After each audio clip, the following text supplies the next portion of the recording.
Bismillah Rahman Rahim. Assalamu alaikum everyone. Welcome back to Progressive Web Application Tutorials. Guys, this is Ali Raza and today I am going to tell you about life cycle of a service worker.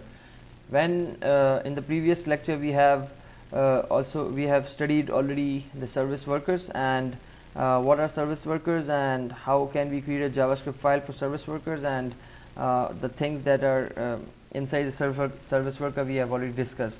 So let's discuss the life cycle of the service worker today. The first thing that I am going to show you is the previous image that is representing the request and the response, and the service worker was in between on a separate thread so that it can intercept the request and the response and then put the responses and intercept the responses within the cache. So let's see the life cycle, what will happen when we do request and response from client and server, and what service worker will do then.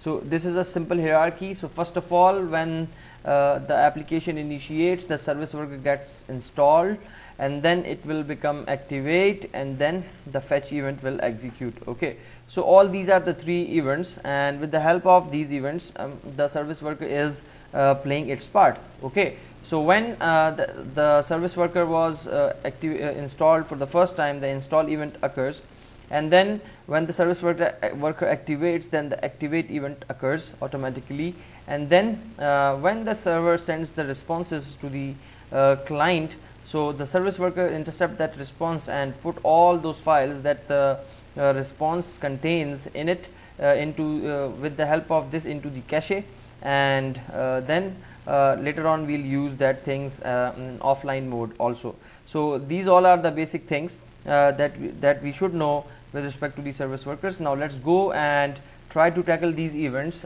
practically inside our application. Let's go.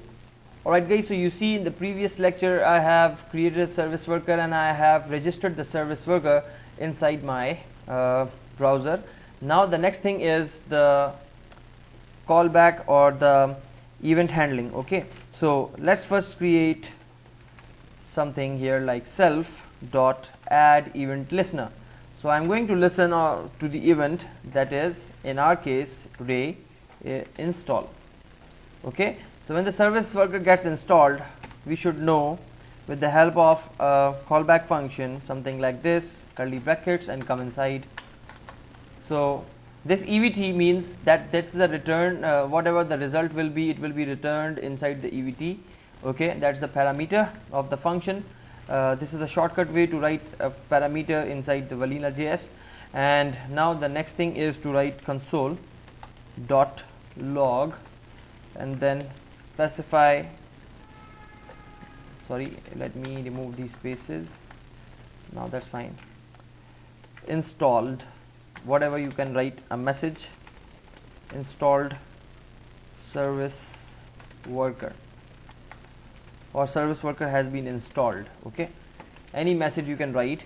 Now let's try to check this. One more thing that I must tell you, that whenever we do some changes inside the service worker gets updated, but in the browser you see when I have done the changes, my page is already opened here, and you see the service worker is activated, but it's still not updated. Okay, so it's waiting for the user action to perform an update button. Okay, so let's go to the console and you see installed service worker, that is there.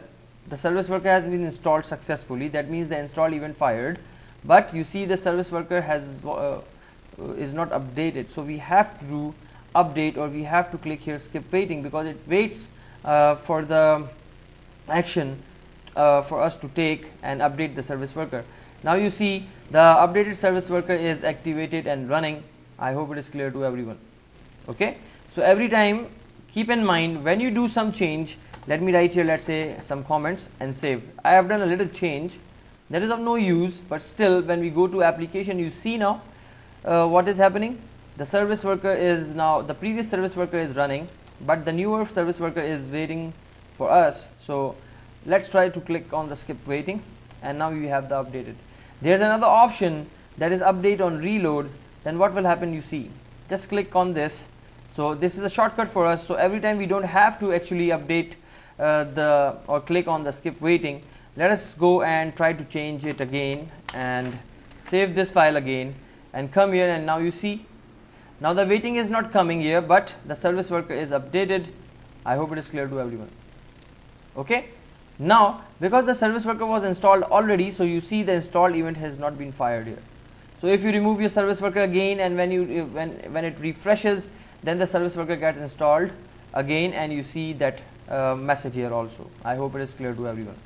So now that's what the installed event is, guys. The purpose of this is to show you when which event is going to activate, and we are not going to have this only console.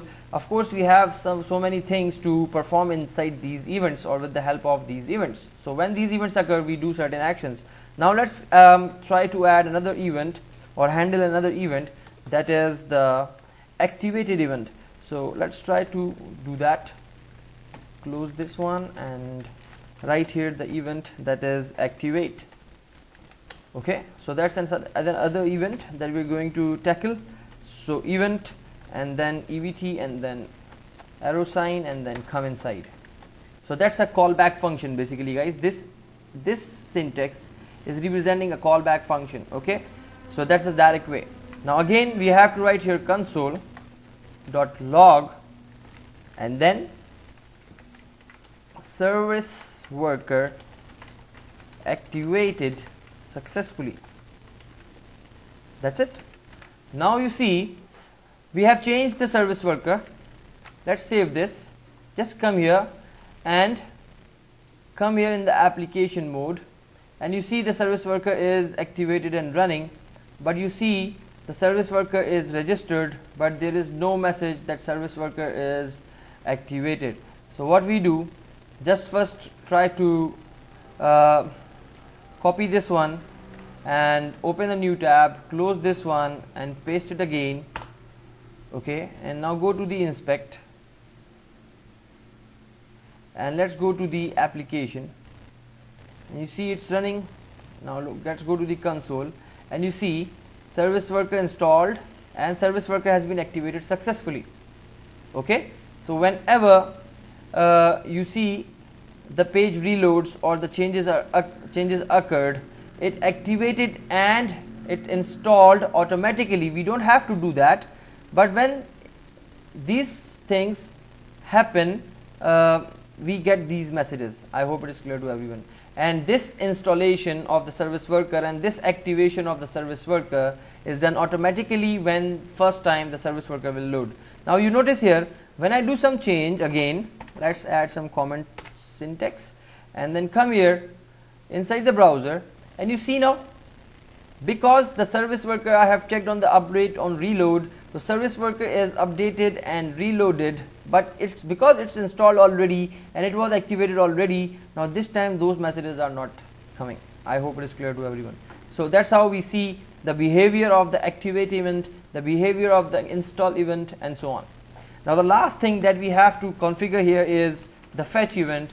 So self.add event listener and then come inside and then specify the same as we have done with the other events, that is the fetch. This is one of the most important event, guys. We have to do a lot of work inside this. So event goes to curly brackets, then come inside and simply write here console.log just to check whether the fetch event occurs or not. So what will happen, why is the fetch event, guys? Let me remind you again. In the start of the lecture I have told you that whatever the responses we get, okay, from the client or whatever the request we send is being intercepted by the service worker, and service worker read all those resources that you have requested from the server. So let's try to add fetch details, the message fetch details, okay, and then let's write here EVT, okay, because whatever we have fetched will return inside this EVT. So that's why I am passing this EVT as here, so that it whatever we have inside the EVT will display with the fetch details. I hope it is clear. So let's save this and let's go back to the, you see here automatically what happened, because it's update on reload, you see all the fetch details, that what is fetched, are loaded here. Okay, let me show you again. Let's clear this out and just reload it. So you see service worker installed, and these are the events, fetch details, and then the EVT that I have written there. And when I open anything here, and you see there are so many things, okay, and see my materialize.min.css, and the method is get, and it has been requested. Similarly, all the things that I requested is being intercepted by my service worker, and now I can use all these details along with my files. You see every file I'm opening in front of you, and I'm going to the request parameter or the property, so that I can be able to show you what's we have. You can see the manifest.json file, right? So every file I'm now going to intercept that is coming from the server, that is my local host, and whatever I've requested is here already. Now what I can do in the next step, I'll store these things inside the cache, so that when we get offline, still we can have the access to the files that we have picked up from the request and response with the help of service worker. Okay, I hope it is clear to everyone. So that's all about the events and the fetch details and all the things. Now let's go and finally check once more the Lighthouse audit report. Alright, so you see we have still the offline issue because we haven't set the cache yet, we haven't configured the cache yet. So in the later lectures we'll see that as well. So this error will resolve in the later tutorials, and you see it is completely installable, everything is fine, and just does not redirect HTTP traffic to HTTPS. That's because we are using the local host, so we'll see that, but everything is fine up till now. Okay, so that's all for today. Do configure these events by yourself, and then in the next lecture we'll see some of the other details with respect to PWA. If you do not understand anything, please do write me and do comment me, ask me questions, and if you haven't subscribed yet, please subscribe, like, share, and promote these lectures to other people, those who are willing to learn but cannot afford to learn. Thank you so much. Take care. Allah Hafiz.